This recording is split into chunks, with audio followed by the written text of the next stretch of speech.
ജാതകം രചന ഐൻ അവതരണം ഷാഹുൽ മലയിൽ എഡിറ്റിംഗ് ഷെരീജ് പൂനൂർ നിർമ്മാണം PNR ക്രിയേഷൻസ്. പറഞ്ഞു അതിനിപ്പോ എന്താ? ജീവൻ വെറുപ്പോടെ അവളെ നോക്കി. അത് മനസ്സിലായിട്ടും അവൾ നിസ്സംഗതയോടെ അവന്റെ മുമ്പിൽ നിന്നു. ജീവേട്ടാ, കഴിഞ്ഞൊക്കെ കഴിഞ്ഞു, ഇനിയെങ്കിലും നമുക്ക് സന്തോഷത്തോടെ ജീവിച്ചൂടെ? അത് കേട്ടപ്പോൾ ജീവൻ ആവണി നോക്കിയൊന്ന് പുച്ഛിച്ചിരിച്ചു. അതിനിപ്പോ എന്താ സന്തോഷത്തിന് കുറവ്? എനിക്ക് നല്ല സന്തോഷമുണ്ട്. ഞാൻ നന്നായിട്ട് തന്നെ ജീവിക്കുന്നു. ആകെയുള്ള സ്വസ്ഥതയും സന്തോഷക്കുറക്കെ നീ കൂടെയുള്ളതാ. ജീവന്റെ വാക്കുകൾ തന്റെ മുഖത്തേറ്റൊരു അടി പോലെയാണ് ആവണിക്ക് തോന്നിയത്. ആവണി ജീവന്റെ മുഖത്തേക്ക് സൂക്ഷിച്ച് നോക്കി. സ്നേഹത്തിന്റെ ഒരു കണിക പോലും അവിടെ എവിടെയുമില്ല. ഇനി അവനോട് എന്ത് പറഞ്ഞിട്ടും കാര്യമില്ലെന്ന് അവൾക്ക് മനസ്സിലായി. അവളൊന്നും മിണ്ടാതെ തിരിഞ്ഞടന്നു. എടേ ഒന്ന് നിന്നേ. കാറ്റുപോലെ ആവണിയുടെ അടുത്തേക്ക് വന്ന ജീവൻ അവളുടെ കവിളിൽ കുത്തിപ്പിടിച്ചു. വയറ്റിലെന്തോ ഉണ്ടെന്നും പറഞ്ഞിട്ട് എന്നെ ഭരിക്കാനെങ്ങാനും വന്നാലുണ്ടല്ലോ, പുന്നാര മോളെ തീർത്തുകളയും ഞാൻ. പിന്നെ ഒരു കാര്യം, എനിക്ക് ഇപ്പോഴേ തന്നെ ഒരു കുഞ്ഞിന്റെ അച്ഛനാവാനും താല്പര്യമില്ല. അതുകൊണ്ട് ഈ കുഞ്ഞ് വേണോ വേണ്ടെന്നൊക്കെ എനിക്കൊന്നുകൂടി ആലോചിക്കണം, കേട്ടോടി. അതും പറഞ്ഞ് അവൻ ശക്തമായ അവളുടെ കവിളിൽ നിന്ന് അമർത്തി വിട്ടു. ആവണിക്ക് അവൻ പിടിച്ചിലൊന്നല്ല വേദന തോന്നിയത്. അവൻ പറഞ്ഞു കേട്ട് അവൾ ആദ്യം സ്തംഭിച്ചു പോയിരുന്നു. എന്തൊരു മനുഷ്യനാണ് ഇയാൾ! ഇയാളൊരു മനുഷ്യൻ തന്നെയാണ്. പക്ഷെ എന്തു വന്നാലും തന്റെ കുഞ്ഞിനെ ഒരിക്കലും നശിപ്പിച്ചു കളയില്ലെന്ന് അവൾ അപ്പോൾ തന്നെ ഉറപ്പിച്ച് കഴിഞ്ഞിരുന്നു. കുളിയും കഴിഞ്ഞ് മുറ്റത്ത് മുടി കുണഞ്ഞുണക്കിയായിരുന്നു വൈദേഹി. ജീവനെ കാണാൻ പോകണം, എവിടെയാണെന്ന് അറിയില്ല, എന്നാലും അവൻ വിളിക്കുമല്ലോ. അങ്ങനെ നിൽക്കുമ്പോഴാണ് അമ്മയെ മുറ്റത്തുനിന്ന് കൈ കാണിച്ച് വിളിക്കുന്നവൾ കണ്ടത്. നേരെ തറവാട്ടിലേക്ക് നടന്നു. നോക്കുമ്പോൾ സിദ്ധാർത്ഥും പരമേശ്വരനും അമ്മമ്മയും രേണുകയും ഒക്കെ കാറിലേക്ക് കയറാനായി പോവുകയാണ്. എല്ലാവരും കൂടി എങ്ങോട്ടാ? കൂട്ടത്തിൽ മേഘയിൽ നിന്നുള്ളത് ശ്രദ്ധിച്ചുകൊണ്ട് തന്നെ വൈദേഹി ചോദിച്ചു. ഇന്ന് നമ്മുടെ അമ്പലത്തിൽ പ്രത്യേക പൂജയുള്ള കാര്യം നിന്നോട് ഞാൻ പറഞ്ഞിരുന്നില്ലേ വൈദേഹി? വാ പോവാം, കേറ്. അമ്മമ്മ ധൃതി കൂട്ടിയപ്പോഴാണ് വൈദേഹിക്ക് ആ കാര്യം ഓർമ്മ വന്ന്. തലേന്ന് അമ്മമ്മ പറഞ്ഞിട്ടുണ്ടായിരുന്നു. പക്ഷെ ഇപ്പോൾ അങ്ങോട്ടേക്ക് പോയാൽ ജീവൻ എങ്ങനെ കാണും? അത് അമ്മമ്മ, എനിക്കിപ്പോൾ വരാൻ പറ്റില്ല, അമ്പലത്തിൽ കയറാൻ പറ്റാതിരിക്കുക. അയ്യോ, അത് കഷ്ടമായി പോയി. മേഘമോളും അതെ, കല്യാണം കഴിഞ്ഞിട്ടുള്ള ആദ്യത്തെ പൂജ, അതിനും അമ്പലത്തിൽ കയറാൻ പറ്റാണ്ടായി. അമ്മമ്മ കഷ്ടം വെച്ച് പറഞ്ഞപ്പോൾ വൈദേഹിയുടെ മനസ്സിൽ നിമിഷ നേരം കൊണ്ട് പലതും ഓടി മറഞ്ഞു. അപ്പോൾ ഈയുടെ മേഘ മാത്രമേ ഉള്ളൂ. കൂടുതലും സുജാതയും ഉഷയും ഉണ്ടാവും, അത് പ്രശ്നമില്ല. അപ്പോൾ ജീവനുമായിട്ട് ഇന്ന് കാണാൻ പറ്റിയ സ്ഥലം തറവാട് വീട് തന്നെ. ആ മണ്ണനാണെങ്കിൽ ഏത് നരകത്തിലേക്ക് വിളിച്ചാലും വരാൻ റെഡിയായി നിൽക്കുക. സിദ്ധാർത്ഥ് ഡ്രൈവിംഗ് സീറ്റിലേക്ക് കയറുകയാണ്. മുന്നിലായി പരമേശ്വര മാമിയുമുണ്ട്. അവൾ സിദ്ധാർത്ഥിനെ നോക്കി ക്രൂരമായൊന്ന് പുഞ്ചിരിച്ചു. ആദ്യത്തെ തീപ്പൊരി ഇന്ന് തന്നെ സിദ്ധാർത്ഥിൻ്റെ ഉള്ളിലേക്ക് വീഴണം. അമ്പലത്തിൽ പോകുന്നവരെ നോക്കി പുഞ്ചിരിച്ചുകൊണ്ട് വൈദേഹി യാത്രയാക്കി. ഉത്സാഹത്തോടെ അവൾ ഫോണെടുത്ത് ജീവനെ വിളിച്ചു. ജീവനാണെങ്കിൽ ഇത്തിരി പേടിയിൽ നിൽക്കുകയായിരുന്നു. നേരത്തെ ഒന്നും പറയാൻ ഫോൺ കെട്ടിയത് കാരണം വൈദേഹി പിണങ്ങിയിട്ടുണ്ടാവുമെന്നാണ് അവൻ കരുതിയത്. അവിടേക്കോ? ഞാൻ വരില്ല വൈദേഹി, വേറെ എത്രയോ സ്ഥലങ്ങളുണ്ട്, നമുക്ക് പുറത്തെവിടെയെങ്കിലും വെച്ച് കാണാം. അല്ലെങ്കിൽ നീയാന്ന് തോന്നില്ലേ ഫൈനാൻസിലേക്ക്, അങ്ങോട്ട് വന്നാൽ മതി. വൈദേഹി ആ പെട്ടതുപോലെയായി. താൻ വിളിക്കുമ്പോഴേക്കും ജീവൻ ഇങ്ങോട്ടേക്ക് ഓടി വരുമെന്നായിരുന്നു അവളുടെ വിചാരം. അത് പിന്നെ പുറത്തെവിടെയെങ്കിലും വെച്ച് കാണാം. പക്ഷേ ഇപ്പൊ ജീവനും തറവാട് വരെ വായു. ഒരുത്തി ഇവിടെ ഇരിപ്പുണ്ടല്ലോ, നമ്മൾ തമ്മിൽ നല്ല കൂട്ടാണെന്ന് അവളൊന്ന് മനസ്സിലാക്കട്ടെ. അവള് മാത്രമല്ല, അവളുടെ ഭർത്താവും. എന്നാലും വൈദേഹി, ഞാനിങ്ങനെ അവിടേക്ക് വരും. അവിടെ കല്യാണത്തിന് പോലും ഞാൻ അങ്ങോട്ടേക്ക് വന്നിട്ടില്ല, പിന്നെ ഇപ്പൊ എന്തു പറഞ്ഞു വരും? മണ്ടൻ, പതുക്കെ വലയിൽ വീഴുന്നുണ്ട്. വൈദേഹി ഉള്ളിൽ ചിരിച്ചു. ജീവ എന്താ ഇങ്ങനെ? ഞാൻ വിളിക്കുന്നു, ജീവൻ വരുന്നു. ഞാൻ പൈസ ഇൻവെസ്റ്റ് ചെയ്തിട്ടുണ്ടല്ലോ, പിന്നെ ഞാനാണ് ഫൈനാൻസ് ഉദ്ഘാടനം ചെയ്യുന്നു. അപ്പോൾ ഒരു ഇൻവിറ്റേഷൻ ലെറ്റർ കൊണ്ട് വന്നാൽ പോരെ? ശരി, ഞാൻ വരാം. അവിടെ എല്ലാവരും ഉണ്ടോ? മനസ്സിലാവനത്തോടെ ജീവൻ സമ്മതിച്ചു. ആ ഉണ്ട്, എന്നാ വേഗം വായോ, ഞാനിവിടെ കാത്തിക്കാം. വൈദേഹി വേഗം ഫോൺ കട്ട് ചെയ്തു. എല്ലാവരും ഉണ്ടെന്ന് ഉണർന്നാണ്. സിദ്ധുവും മാമയൊന്നും ഇല്ലെന്ന് പറഞ്ഞാൽ ഇനി വന്നില്ലെങ്കിലോ? അവൾ നേരെ തറവാട്ടിലേക്ക് കയറിയപ്പോൾ തന്നെ ഉഷയാണ് കണ്ടത്. ഇവളുണ്ടായിട്ട് കാര്യമില്ല, ആ സുജാത വേണം. എന്നാലേ താൻ കാണിച്ചു വിടുന്ന കാര്യങ്ങൾക്കൊരു ബലം ഉണ്ടാവുകയുള്ളൂ. എടി ഉഷേ, ആ സുജാത എന്തേ? തന്റെ കുഞ്ഞനിയത്തി ആ മാത്രം പ്രായമുള്ള ഈ പെണ്ണ് തന്നെ എടി എന്ന് വിളിക്കുന്ന ഉഷയ്ക്ക് ഇഷ്ടമല്ല. എന്നാലും വൈദേഹി തനിക്ക് തരുന്ന സഹായങ്ങൾ ഓർത്ത് അവരതിന്റെ കാലുഷ്യമൊന്നും പുറത്തു കാണാതെ ചിരിച്ചു നിന്നു. സുജാതേച്ചി അവിടെയുണ്ട്, ഉച്ചക്ക് ഊണിലുള്ള വട്ടം കൂട്ടുവാ. ആ, ഞാനൊരു കാര്യം പറയാൻ വന്നാ. ഇവിടെ ഇപ്പൊ മേഘയുടെ മുറച്ചെറുക്കം വരും, നിനക്കറിയില്ലേ? അവളായിട്ട് പണ്ട് കല്യാണം ഉറപ്പിച്ച. ആ അതന്നെ, അവളുടെ കാമുകൻ. രണ്ടും തമ്മിൽ പൊരിഞ്ഞ ഇഷ്ടത്തിലായിരുന്നല്ലോ, പിന്നെ എങ്ങനെ ഒഴിഞ്ഞു പോയതാ. ഇപ്പോഴും ഇടയ്ക്കിടയ്ക്ക് കാണാറുണ്ട്. എന്തിനാണോ എന്തോ. അതൊക്കെ പോട്ടെ, ഞാനീ പറഞ്ഞത് നീ മനസ്സിൽ വെക്കേണ്ട കേട്ടല്ലോ. ഇല്ല മോളെ. താനിപ്പോൾ പറഞ്ഞൊക്കെ പൊട്ടും പൊടിയും പോലും പോവാതെ സുജാതയുടെ കാതിലുകൾ എത്തിക്കുമെന്ന് വൈദേഹിക്ക് ഉറപ്പുണ്ടായിരുന്നു. അതിനുവേണ്ടി തന്നെയാണ് അവൾ ഉഷയോട് ഇങ്ങനെ പറഞ്ഞത്. ആ പിന്നെ ആ വരുമ്പോൾ സുജാതയോട് കാര്യമായിട്ടും സൽക്കരിക്കാൻ പറയണം. കാര്യയോടെ കാമുകനൊക്കെ ആണെങ്കിലും നമ്മുടെ ബന്ധുക്കളാണല്ലോ, നന്നായി സൽക്കരിക്കാതെ വിട്ടാ നമുക്കും കൂടിയല്ലേ മോശം. അതിന്റെ പുതിയ കമ്പനിയിൽ ഞാൻ കുറച്ച് പൈസ ഇൻവെസ്റ്റ് ചെയ്തിട്ടുണ്ട്. മേഘയെ ഓർത്തി തന്നെയാ. ഏതായാലും അവിടെ മുമ്പത്തെ കാമുകനല്ലേ. ഇതിനു മുമ്പ് അവൻ ഇടയ്ക്കിടയ്ക്ക് ഇങ്ങോട്ടേക്ക് വരാറുണ്ട്. ഇവരാരും ഇല്ലാത്തപ്പോഴാന്ന് മാത്രം. നീ ഇതാരോടും പറയാൻ നിൽക്കണ്ട കേട്ടോ. പക്ഷേ നിന്നെ കണ്ട അന്ന് മുതൽ എനിക്ക് നിന്നോടൊരു പ്രത്യേക ഒരു അടുപ്പം തോന്നിയിട്ടുണ്ട്. അതുകൊണ്ടാ ഞാൻ എൻ്റെ ഉള്ളിലുള്ളതൊക്കെ നിന്നോട് പറഞ്ഞു. വൈദേഹി ആ പറഞ്ഞു ഉഷയ്ക്ക് നന്നായിട്ടൊന്ന് രസിച്ചു. ഞാൻ ആരോട് പറയാനാ മോളെ, ഇതൊക്കെ ഇവിടെ രഹസ്യമായിട്ട് തന്നെ കിടക്കും. എന്നാലും അവളെ കണ്ടാ പറയില്ലല്ലോ, മീണ്ടാ പൂച്ച പോലെ ഇരുന്നിട്ട് തന്നെ നെഞ്ചിൽ തൊട്ട് കാണിച്ചുകൊണ്ട് ഉഷ പറഞ്ഞു. ആ ചില അവളുമാര് അങ്ങനെയാ ഉഷേ. മുഖത്ത് പരമാവധി സങ്കടം വരുത്തിക്കൊണ്ട് വൈദേഹി പറഞ്ഞപ്പോൾ ഉഷക്കും ചെറിയ വിഷമം തോന്നി.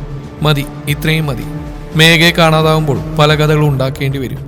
ആ കഥയൊക്കെ ഒരു വിശ്വാസയോഗ്യത വരാൻ തൽക്കാലം ഇത്രയ്ക്ക് പെർഫോമൻസ് മതി. കുറച്ച് കഴിഞ്ഞപ്പോഴേക്കും മടിച്ചാണെങ്കിലും ജീവൻ വന്നു. വൈദേഹി അവൻ ആദ്യം തന്നെ വീട്ടിലേക്ക് കൂട്ടിക്കൊണ്ടുപോയി, പിന്നെ തറവാട്ടിലേക്കും. ഇതിപ്പോ എന്തിനാ വൈദേഹി അങ്ങോട്ടേക്ക് പോകുന്നത്? നീ കുറച്ച് കഴിഞ്ഞിട്ട് ഏതെങ്കിലും സ്ഥലം പറ, എന്നിട്ട് അങ്ങോട്ട് പോയോ, നമുക്ക് അവിടെ വെച്ച് സ്വസ്ഥമായിട്ട് കാണാമല്ലോ. ജീവൻ വെറുപ്പോടെ പറഞ്ഞു. പ്ലീസ് ജീവ, എനിക്ക് വേണ്ടി അവൾ അറിയട്ടെ നമ്മൾ തമ്മിൽ നല്ല കൂട്ടാണെന്ന്, അതിലുപരി നമ്മൾ പാർട്ട്നേഴ്സ് ആണെന്ന്. ഒറ്റക്കണ്ണിറുക്കി വൈദേഹി ചിരിച്ചു പറഞ്ഞപ്പോൾ ജീവന് പിന്നെ എതിർത്ത് പറയാൻ വയ്യാതായി. അവനോടൊപ്പം തറവാട്ടിലേക്ക് നടന്നു. അവൻ അവിടെയുള്ളവരെ കാണുന്നതിനേക്കാളും ബുദ്ധിമുട്ട് മേഘയെ കാണുന്നത് തന്നെയായിരുന്നു. അവളെ ഓർക്കുമ്പോൾ തിളച്ചു പൊങ്ങുന്ന ഓർമ്മകളാണ് കൂടെ വരാറ്. അവളുടെ കല്യാണത്തിന്റെ തലേന്ന് വെറുതെ ഒന്ന് കയറി പിടിച്ചതിനാണ് അവൾ ആ മാതിരി ആക്രമം തന്നെ കാണിച്ചു കൂട്ടിയത്. പൊള്ളുന്ന പാത്രം വെച്ചിട്ടാണ് തന്റെ മുഖത്തേക്ക് അവൾ ആഞ്ഞടിച്ചത്. എത്ര ദിവസമാണ് താൻ മര്യാദക്കൊന്ന് ഭക്ഷണം പോലും കഴിക്കാൻ പറ്റാതിരുന്നത്. കല്യാണ ഫോട്ടോയിൽ ഒന്നിൽ പോലും മുഖത്ത് നീരും വേദനിക്കാനും നന്നായി ചിരിച്ചിരിക്കാൻ പറ്റിയിട്ടില്ല. ഇപ്പോഴും അവിടെ വേദനിക്കുന്നുണ്ടെന്ന പോലെ തന്റെ കവിളായി ജീവൻ പകയോടൊന്ന് തടവി. എടി ഉഷേ, നീ ചെന്ന് മാഗി വിളിച്ചോണ്ട് വാ, ജീവൻ വന്നിട്ടുണ്ടെന്ന് പറ. വീടിനകത്തേക്കായിരുന്ന വഴി വൈദേഹി ഉറക്കി വിളിച്ചു പറഞ്ഞു. മേഘ എന്ന് കേട്ടപ്പോൾ ജീവന് ചെറിയൊരു കോരിത്തരിപ്പിക്കൊണ്ടായി. എത്രയൊക്കെ ദേഷ്യമുണ്ടെങ്കിലും മേഘയോട് ഇപ്പോഴും ഉള്ളിൻ്റെ ഉള്ളിൽ എന്തൊക്കെയോ ഉണ്ട്. കയ്യിൽ നിന്ന് വഴുതിപ്പോയവളോടുള്ള ഒരു തരം തോന്നൽ. വൈദേഹി പറഞ്ഞനുസരിച്ച് തീരെ ഇഷ്ടമില്ലെങ്കിൽ ഉഷ മേഘയെ വിളിക്കാനായി ചെന്നു. കാര്യം വൈദേഹിയുടെ ദുഷ്പ്രവൃത്തികൾക്കൊക്കെ കൂട്ടിനിൽക്കാറുണ്ടെങ്കിലും മേഘയുടെ പഴയ കാമുകമെന്നൊന്നും ഉഷക്കത്ര പിടിച്ചില്ല. തറവാട്ടിലുള്ളവരോട് ഉഷക്ക് കൂറുണ്ട്, അത് തന്നെ കാര്യം. തറവാട്ടമ്മയും രേണുകയും സിദ്ധാർത്ഥും പരമേശ്വരനും ഒക്കെ ഒരു വേലക്കാരിയോടെന്ന പോലെയല്ല സുജാതയോട് ഉഷയോടൊക്കെ പെരുമാറുന്നത്. മേഘ അങ്ങനെ തന്നെ. പക്ഷെ ഈ കാര്യം കേട്ടപ്പോൾ തൊട്ട് എന്തോ അവളോടൊരു വെറുപ്പ് ഉള്ളിൽ നിറയുന്നു. വൈദേഹി പറഞ്ഞ കാര്യങ്ങളൊക്കെ സുജാതയോട് പറഞ്ഞെങ്കിലും അങ്ങനെയൊന്നുമില്ല, വൈദേഹി നുണ പറയുകയാണെന്നാണ് സുജാത ഉഷയോട് പറഞ്ഞ്. എന്നാലും വൈദേഹി പറഞ്ഞ് വിശ്വസിക്കാനായിരുന്നു ഉഷയ്ക്ക് ഇഷ്ടം. മോളെ മേഘേ, ദേ മോളുടെ മുറച്ചെറുക്കം വന്നിട്ടുണ്ട്. പീരീഡ്സ് ആയതിനാൽ വല്ലാത്ത വയറുവേദനയും മറ്റ് ശാരീരിക ബുദ്ധിമുട്ടുകളൊക്കെയായി അസ്വസ്ഥതയോടെ കിടക്കുകയായിരുന്നു മേഘ. മുറച്ചെറുക്കനോ? ആര്? ആ ജീവനോ? മേഘ പല്ലടിച്ചുകൊണ്ട് ചോദിച്ചു. ആ, വലിയ താല്പര്യമില്ലാത്ത മട്ടിൽ ഉഷ പറഞ്ഞു. കിടന്നെടുത്തുനിന്ന് മേഘ എഴുന്നേറ്റിരുന്നു.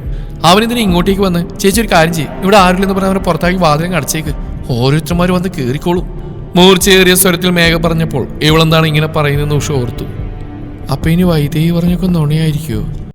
നുണയാവാൻ തന്നെയാണ് സാധ്യത. വിശ്വസിക്കാനും വിശ്വസിക്കാതിരിക്കാനും പറ്റാത്ത നിലയിൽ ഉഷ നിന്നു. മോളെ, അതിനാ ചെറുക്ക് അകത്തേറി ഇരിക്കുന്നുണ്ട്, വൈദേഹി മോളായിട്ട് സംസാരിച്ചിരിക്കുക. മേഘക്കപ്പോൾ കാര്യങ്ങൾ ഒരുവിധം പിടികിട്ടി. രണ്ടെണ്ണവും തമ്മിൽ ഇപ്പോൾ നല്ല കൂട്ടാണെന്ന് ജീനി പറഞ്ഞ് നേരത്തെ തന്നെ മേഘ അറിഞ്ഞിരുന്നു. പക്ഷെ ഇങ്ങനെ കുടുംബത്തെ ഏറ്റിട്ട് സംസാരിക്കാൻ മാത്രം ആ കൂട്ട് വളർന്നുവെന്ന് അറിഞ്ഞിരുന്നില്ല. അടിച്ചിറക്കി വിടേണ്ടതാണ് അവരെ. പക്ഷെ അങ്ങനെ ചെയ്താൽ അതിന്റെ പിന്നിലെ കാരണവും ആരെങ്കിലുമൊക്കെ തിരക്കും. ഇതുവരെയും കല്യാണത്തിന്റെ തലേന്ന് നടന്ന കാര്യം ആരോടും പറഞ്ഞിട്ടില്ല. ഇടയ്ക്കൊന്ന് ആവണിയോട് പറഞ്ഞു വെക്കണമെന്നുണ്ടായിരുന്നു. പക്ഷെ അതിന്റെ മുഖം കണ്ടിട്ടൊന്നും പറയാനും തോന്നിയില്ല. മേഘമുറിയുടെ വാതിൽക്കൽ നിന്ന് താഴേക്ക് എത്തി നോക്കി. അവിടെ നോക്കിയാൽ ഹാളിന്റെ കാൽഭാഗമെങ്കിലും കാണാം. അവിടെയുള്ള വലിയ സെറ്റിയിലാണ് വൈദേഹിയും ജീവൻ ഇരിക്കുന്നത്.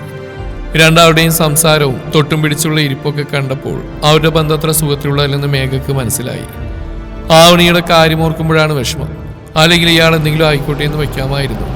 ഇതിപ്പോൾ അവളുടെ പണിയാവും. തന്നെ അങ്ങോട്ട് വരുത്തിയിട്ട് എന്തെങ്കിലും അവൾ ഒപ്പിച്ചു വെക്കും. അങ്ങനെ ഇപ്പോൾ അവൾക്ക് ഒപ്പിക്കാൻ നിന്ന് കൊടുക്കേണ്ട യാതൊരു ആവശ്യമില്ല. സിദ്ധുവേടം പ്രത്യേകം പറഞ്ഞിട്ടുണ്ട്, ഒറ്റയ്ക്കുള്ള സമയത്തൊന്നും വൈദേഹി അടുത്തേക്കൊന്നും അടുപ്പിക്കരുതെന്ന്. ഉഷ ചേച്ചി പോയിക്കോ, എനിക്ക് തീരെ വയ്യ, കുറച്ചേരെങ്കിലും ഒന്ന് കിടക്കണം, മേഘ ഉഷയോട് പറഞ്ഞു. അയ്യോ മോളെ, അതെങ്ങനെയാ? മോളെ വിളിച്ചുകൊണ്ട് വരാൻ പറയാൻ വിട്ടതാ വൈദേഹി മോള്. മോളെയും കൊണ്ട് ചെന്നില്ലെങ്കിൽ എന്നെ വഴക്ക് പറയും. അവളോട് പറഞ്ഞേക്ക് ചേച്ചി, വിളിച്ചിട്ട് ഞാൻ വന്നില്ലെന്ന്. രോഷത്തോടെ അതും പറഞ്ഞ് മേഘ മുറിയിൽ കയറി വാതിലടച്ചിട്ടു. ഉഷ നേരെ താഴെ ചെന്ന് വൈദേഹിയുടെ വിവരം പറഞ്ഞപ്പോൾ ജീവന്റെ മുമ്പിൽ വെച്ച് വൈദേഹിക്കാകെ നാണക്കേട് തോന്നി. കണ്ടില്ല വൈദേഹി, അവളൊരു അഹങ്കാരിയാ. എന്റെ ഭാഗ്യത്തിനാ അവളെന്റെ തലയിൽ നിന്ന് ഒഴിഞ്ഞു പോയത്. ആഹാ, അങ്ങനെ സാമർത്ഥ്യമായ പറ്റില്ലല്ലോ. ജീവനോട് ഇരിക്കും, ജീവനിപ്പോ എന്റെ ഗസ്റ്റാ, ഞാൻ പോയി അവളെ വിളിച്ചുകൊണ്ട് വരാം. വലിയ കാര്യത്തിൽ വൈദേഹി മുകളിലേക്ക് കയറിപ്പോയി നോക്കി ജീവൻ അവിടെ തന്നെ ഇരുന്നു. പോയവൾ എങ്ങനെയെങ്കിലും മേഘയെ കുത്തിപ്പോയി കൊണ്ടുവരുന്ന ജീവൻ ഉറപ്പായിരുന്നു. പക്ഷേ വൈദേഹി എത്ര കൊട്ടി വിളിച്ചിട്ടും മേഘമുറിയുടെ വാതിൽ തുറന്നില്ല. മുകളിൽ നിന്നും വാതിൽ തള്ളിപ്പൊളിക്കുന്ന ശബ്ദം കേട്ടപ്പോൾ സുജാത അങ്ങോട്ടേക്ക് ചെന്നു. മോളെ, എന്തിനാ കിടക്കുന്നവരെ ബുദ്ധിമുട്ടിക്കുന്നത്? അത് അവിടെ കിടന്നോട്ടെ, അമ്പലത്തിൽ പോയവരിപ്പോൾ വരുമല്ലോ, അപ്പൊ ആ ചെറുക്കിനായിട്ട് സംസാരിക്കാലോ, സുജാത നയത്തിൽ പറഞ്ഞു. നീ നിന്റെ കാര്യം നോക്കി പൊടി പണിക്കാരി. സുജാത പിന്നെ അവിടെ നിന്നില്ല. താഴേക്ക് ചെന്നപ്പോൾ അവിടെ ഉഷ നിൽക്കുന്നുണ്ടായിരുന്നു. ഉഷ, സ്നേഹം കൊണ്ട് പറയാട്ടോ, ആ വൈദേഹി പെണ്ണുമായിട്ട് അത്ര അടുപ്പത്തിനൊന്നും നിൽക്കണ്ട കേട്ടല്ലോ. എന്നെ ഒരു തവണ തലക്കടിച്ച് കൊല്ലാൻ നോക്കിയത് അവള്. ഞാനെങ്ങനെയോ രക്ഷപ്പെട്ടു. കുറച്ച് ദിവസമായിട്ട് ഞാൻ ശ്രദ്ധിക്കുന്നു, നിങ്ങൾ രണ്ടാളും ഒരു രഹസ്യം പറച്ചിലും ചുറ്റിക്കളിയൊക്കെ. ആ പെണ്ണിനെ ഒരു പ്രത്യേക സ്വഭാവ. ഏത് നേരത്തെ നിന്റെ തലയിൽ അവിടെ കയ്യിൽ നിന്നൊരു ചുറ്റിക വന്ന് വീഴുന്നെന്ന് പറയാൻ പറ്റില്ല. അധികം അടുപ്പത്തിനൊന്നും നിൽക്കണ്ട. ആ മേഘമോൾ തങ്കം പോലത്തെ സ്വഭാവമുള്ള കുട്ടിയാ. അതിനെ പറ്റി ഇവള് വെറുതെ അനാവശ്യം പറഞ്ഞുണ്ടാക്കുന്ന. ഇതൊക്കെ എല്ലാവർക്കും അറിയാം, നിനക്ക് മാത്രമേ അറിയാത്തുള്ളൂ. ഇനിയെങ്കിലും നോക്കിയും കണ്ട് നിന്നോ. സുജാത അങ്ങനെ പറഞ്ഞോടെ ഉഷക്കുള്ളിൽ ഭയമായി. മേഘക്ക് താൻ പാൽ കരക്കി കൊടുക്കുന്ന പൊടിയെപ്പറ്റി ഉഷ ആലോചിച്ചു. ദൈവമേ, ഇനി അത് വല്ല വിഷങ്ങാനുമാണ്. ഇനി അത് കുടിച്ചിട്ട് മേഘക്ക് എന്തെങ്കിലും സംഭവിക്കൂ. വീട്ടിൽ പൈസക്ക് നല്ല ബുദ്ധിമുട്ടുണ്ട്, അതുകൊണ്ട് ഇങ്ങനെ കാര്യം പറഞ്ഞപ്പോൾ കൂട്ടുന്ന കൊടുത്ത്. പക്ഷെ മേഘക്ക് അപകടം വരുത്തുന്ന കാര്യമാണെങ്കിൽ താൻ ഒരിക്കലും ഇതിന് കൂട്ടു നിൽക്കില്ലായിരുന്നു. ഉഷക്കാകെ അധികേറി. വൈദേഹി തന്നെ കൊട്ട് തുടരുക തന്നെയായിരുന്നു. വലിയ കൊട്ടുകൂടാതെ അവൾ പേരെടുത്ത് മേഘ ഉറക്കെ വിളിക്കുകകൂടി ചെയ്തു. എല്ലാം കേട്ട് കിടക്കായിരുന്ന മേഘ സായി കേട്ടപ്പോൾ എഴുന്നേറ്റ് എന്ന് മുറിയുടെ വാതിൽ തുറന്നു. മുന്നിൽ യക്ഷിയെ പോലെ കലിപിടിച്ച് നിൽക്കുകയാണ് വൈദേഹി. എന്താടി നിനക്ക്? കുറെ നേരം തുടങ്ങിയിട്ട് നീ എന്താടി വീട് വിളിക്കാൻ പോവാണോ? വൈദേഹിക്ക് എന്തെങ്കിലും ചോദിക്കാൻ പറ്റുന്നതിന് മുമ്പ് തന്നെ മേഘ പരമാവധി ശബ്ദത്തിൽ വൈദേഹിയോട് ചോദിച്ചു. മുകളിലേക്ക് ചെവിയും കൂർപ്പിച്ചിരുന്ന ജീവനത് കേട്ടു. കുറച്ചു നേരം മുമ്പ് വരെ തന്നെ ചേച്ചി എന്ന സ്നേഹത്തോടെ വിളിച്ചിരുന്നവൾ പെട്ടെന്ന് തന്നെ മുഖത്തേക്ക് നോക്കി എടിയെന്ന് വിളിച്ചപ്പോൾ വൈദേഹി ആകെ പകച്ചുപോയി. അവളെ തിരിച്ച് ചീത്ത പറയാൻ തോന്നുന്നുണ്ടെങ്കിലും മേഘയുടെ കണ്ണുരുട്ടിയുള്ള നോട്ടത്തിൽ വൈദേഹി ഒന്ന് പതറിപ്പോയി. വീട്ടിൽ അതിഥികൾ വന്നിരിക്കുമ്പോ ഇങ്ങനെയാണോടി പെരുമാറേണ്ടത്? ഇതാണോടി നിന്റെ തന്തയും തള്ളയും പഠിപ്പിച്ചുവിട്ടിരിക്കുന്നത്? എന്റെ തന്തയും തള്ളയും പഠിപ്പിച്ചവിടെ നിൽക്കട്ടെ, നിന്റെ തന്ത എന്താടി നിന്നെ പഠിപ്പിച്ചു വെച്ചിട്ടുള്ളത്? കല്യാണം കഴിഞ്ഞ ആണുങ്ങൾ ഇങ്ങനെ കൊഞ്ചിച്ച് കൂടെ നടത്തുന്നോ? കാര്യം അവൻ ലോക ചെറ്റയാണെങ്കിലും അവനൊരു ഭാര്യ ഉള്ളതല്ലടി. അതിഥി പോലും നിനക്കവൻ അതിഥിയായിരിക്കും, എനിക്കവൻ അങ്ങനെയല്ല. ദേ, നീ എന്നെ കഴുത്തിന് കുത്തിപ്പിടിച്ചവരെ ഞാൻ മറന്നു. പക്ഷെ ഇനി എന്തെങ്കിലും പറഞ്ഞ് എന്നെ ബുദ്ധിമുട്ടിക്കാൻ വന്നാലുണ്ടല്ലോ, എന്റെ വേറൊരു മുഖം നീ കാണും കേട്ടോടി. അതും പറഞ്ഞ് മേഘമുറിയുടെ വാതിൽ വലിച്ചടച്ചു. മുകളിലെ സംഭാഷണം കേട്ടിരുന്നിരുന്ന ജീവൻ സ്വയം അറിയാതെ എഴുന്നേറ്റു. ആ വാതിലടച്ച് തന്റെ മുഖത്തിനിട്ട് കിട്ടിയ ഒരു അടി പോലെ അവന് തോന്നി. ആകെ അപമാനം തോന്നിയ ജീവൻ വേഗം വീടിന്റെ പുറത്തേക്ക് ഇറങ്ങി. അപ്പോൾ കണ്ടു അമ്പലത്തിൽ പോയി വന്ന് വണ്ടിയിലിറങ്ങുന്ന സിദ്ധാർത്ഥിനെയും കൂട്ടരെയും. ആരും ജീവനെ കണ്ടിരുന്നു. ജീവനെ മനസ്സിലായ സിദ്ധാർത്ഥിന്റെ മുഖമൊന്ന് ചുളിഞ്ഞു. എല്ലാവരെയും കൂടെ കണ്ടപ്പോൾ ജീവനാകെ വെപ്രാളം തോന്നി. കുട്ടി മേഘമോളുടെ സഹോദരനല്ലേ? ജീവനെ കണ്ടപ്പോൾ കണ്ണാത്രയ്ക്ക് തെളിയാത്തതിനാൽ കണ്ണിന്റെ മേലെ ഒന്ന് വട്ടം പിടിച്ചുകൊണ്ട് തറവാട്ടമ്മ ചോദിച്ചു. അല്ലെങ്കിൽ ഹൃദയം തകർന്നാണ് അവിടെ നിന്ന് ഇറങ്ങി വന്നത്. അതിനിടയിൽ തറവാട്ടമ്മയുടെ സഹോദരൻ എന്നുള്ള ചോദ്യം കൂടെ കേട്ടപ്പോൾ ജീവൻ അവിടെ നിന്ന് ഇറങ്ങി ഓടാൻ തോന്നി. സഹോദരനാണത്രേ സഹോദരൻ, ഒരബദ്ധം പറ്റിയതാണ് തള്ളേ, അല്ലെങ്കിൽ നമ്മുടെ ഭർത്താവായിട്ട് ഇരിക്കേണ്ട ഞാൻ. ജീവന്റെ ഉള്ളം ആർത്തി വിളിച്ചു. അപ്പോഴേക്കും പരമേശ്വരനും രേണികയും കൂടെ അവന്റെ അടുത്തേക്ക് വന്നിരുന്നു. കഥകളൊക്കെ അറിയാമെങ്കിലും മേഘയുടെ ബന്ധുവാണല്ലോ, അതുകൊണ്ട് അവരാരും അവനോട് കറുത്തമുഖം കാണിച്ചില്ല. സിദ്ധാർത്ഥ അവന്റെ അരികിലേക്ക് വന്ന് ജീവന് കൈ കൊടുത്തു. മേഘ സിദ്ധാർത്ഥിനോട് അന്നത്തെ കാര്യത്തെക്കുറിച്ച് എന്തെങ്കിലും പറഞ്ഞിട്ടുണ്ടാവുമോ എന്ന ഭയം ഉള്ളിലുണ്ടെങ്കിലും തിരികെ കൈ കൊടുത്തില്ലെങ്കിൽ ബാക്കിയുള്ളവർ എന്തെങ്കിലും വിചാരിക്കുന്ന കരുതി ജീവൻ സിദ്ധാർത്ഥിന് തിരികെ കൈ കൊടുത്തു. പുതിയ ഫൈനാൻസിന്റെ ഉദ്ഘാടനമാണെന്നും എല്ലാവരും വരണമെന്നൊക്കെ ജീവൻ അവരോട് പറഞ്ഞു. എന്തായാലും ഇറങ്ങട്ടെ, എങ്ങനെയെങ്കിലും അവിടുന്ന് പോയാൽ മതി എന്ന് വിചാരിച്ച് ജീവൻ ചോദിച്ചു. അയ്യോ കുഞ്ഞെ, അതെന്ത് പോക്കാ, എന്തെങ്കിലും കഴിച്ചിട്ട് പോവാ, ആദ്യമായിട്ട് വരുന്നതല്ലേ. രേണുക അവനെ പിടിച്ചു വെച്ചു. അപ്പോഴീ കാത്തുനിന്ന് വെടിയുണ്ട പാഞ്ഞു വരുന്ന പോലെ വൈദേഹി ജീവന്റെ പേര് ഇടയ്ക്കിടെ വിളിച്ച് ഉറക്കെ മേഘയെ ചീത്ത വിളിച്ചുകൊണ്ട് അങ്ങോട്ടേക്ക് ഓടി വന്നു. വന്നപ്പോഴാണ് അവിടെ എല്ലാവരും മുറ്റു നിൽക്കുന്ന കണ്ടതും. അവർ താൻ പറഞ്ഞൊക്കെ കേട്ടുണ്ടെന്ന് അവൾക്ക് മനസ്സിലായി. സിദ്ധാർത്ഥ ഒരു പുച്ഛഭാവത്തോടെ നോക്കുന്നു. രേണുകയാണെങ്കിൽ ചിരി അടക്കി പിടിച്ച് നിൽക്കുന്നു. പരമേശ്വരന്റെ മുഖത്ത് കലിയാണ്. വൈദേഹി ആകെ വിളറി വെളുത്തു പോയി. നാശം പിടിച്ചവള് നല്ലൊരു അവസരമായി നഷ്ടപ്പെടുത്തിയത്. ഇനി ജീവനെ തിരിയിട്ട് നോക്കിയാൽ പോലും കിട്ടില്ല. മേഘയുള്ള ദേഷ്യം ഒന്നുകൂടെ വൈദേഹിക്ക് കൂടി. ജീവനാണെങ്കിൽ വൈദേഹിയുടെ മുഖത്തെ പിന്നെ നോക്കിയതുമില്ല. അവൾ ഒരുത്തി കാരണമാണ് ഇങ്ങനെ അപമാനിക്കപ്പെട്ടത്. എത്ര പറഞ്ഞാണ് ഇങ്ങോട്ട് വരുന്നില്ലെന്ന്. വേണ്ട, പോയിട്ടിനെ കുറിച്ച് തിരക്കുണ്ടായിരുന്നു. ജീവൻ പിന്നെയും ധൃതി പിടിച്ചപ്പോൾ പിന്നെ അവര് നിർബന്ധിച്ചില്ല. തനിക്കൊരു നോട്ടം പോലും തരാതെ ജീവൻ പോകുന്ന കണ്ടപ്പോൾ വൈദേഹിക്ക് പരിഭ്രമമേറി. ഇനി അവൻ താനുമായി അടുക്കില്ലേ? എല്ലാവരും നിൽക്കുന്നതിനാൽ അവന്റെ പിന്നാലെ ചെല്ലാനും വയ്യ. രേണുകയും തറവാട്ടമ്മയും പരമേശ്വരനുമൊക്കെ ഉള്ളിൽ കയറിയപ്പോൾ ഒന്ന് എറിഞ്ഞു നോക്കാമെന്ന് കരുതി വൈദേഹി സിദ്ധാർത്ഥിന്റെ പിന്നാലെ ചെന്നു. പുറത്തേക്ക് പോകേണ്ട ആവശ്യമുള്ളതിനാൽ കാറും തുടച്ച് വൃത്തിയാക്കിയായിരുന്നു അവൻ. എനിക്ക് നിന്നെ കാണുമ്പോൾ പാവം തോന്നുന്നു സിദ്ധു. അതെന്താടി? അവന്റെ സ്വരത്തിൽ ഒളിഞ്ഞു കിടക്കുന്ന പരിഹാസം അവൾക്ക് മനസ്സിലായി. എന്നാലും അവനെ വിട്ടുകൊടുക്കാൻ പറ്റില്ലല്ലോ. നീ എന്താ പൊട്ടം കളിക്കുകയാണോടാ? നിന്റെ ഭാര്യയുടെ കാമുകലിനെ വന്നിട്ട് പോയത്? ഇവര് തമ്മിൽ ഇപ്പോഴും എന്തൊക്കെ ഇടപാടുകളുണ്ട്. അതല്ലേ ആരുമില്ലാത്ത തക്കം നോക്കി അവൻ ഇങ്ങോട്ടേക്ക് കയറിയത്. ആണോ?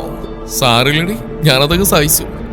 ഇടപാടല്ലേ, സൈഡിലൂടെ അങ്ങനെ നടന്നോട്ടെ. നീ താൻ പറഞ്ഞൊന്നും കേട്ട് അവൻ ലെവലേശം കുലുങ്ങില്ലെന്ന് കണ്ടപ്പോൾ വൈദേഹിക്ക് അവനോടും വല്ലാത്ത പക തോന്നി. മേഘയെ തട്ടി നിന്നെ ഞാൻ കല്യാണം കഴിക്കല്ലോ, അന്ന് നിനക്ക് ഇതിനുള്ളൊക്കെ തരണം എന്നവൾ മനസ്സിൽ പറയുകയും ചെയ്തു. നാണില്ലാത്ത അവളെ അവനെ ഒരു മുറിയിൽ നിന്ന് ഉടുതുണില്ലാ പിടിക്കുമ്പോഴേ നീ പഠിക്കും. പല്ലിയടിച്ചുകൊണ്ട് വൈദേഹി പറഞ്ഞപ്പോൾ അതിൽ കൂടുതൽ കേട്ട് നിൽക്കാനുള്ള ക്ഷമയൊന്നും സിദ്ധാർത്ഥിനുണ്ടായിരുന്നില്ല. കൈ നീട്ടി അവളുടെ മുഖത്തേക്കൊന്ന് കൊടുത്തു അവൻ. തുടരും ഈ കഥയുടെ ബാക്കി ഭാഗം നാളെ ഇതേ സമയം.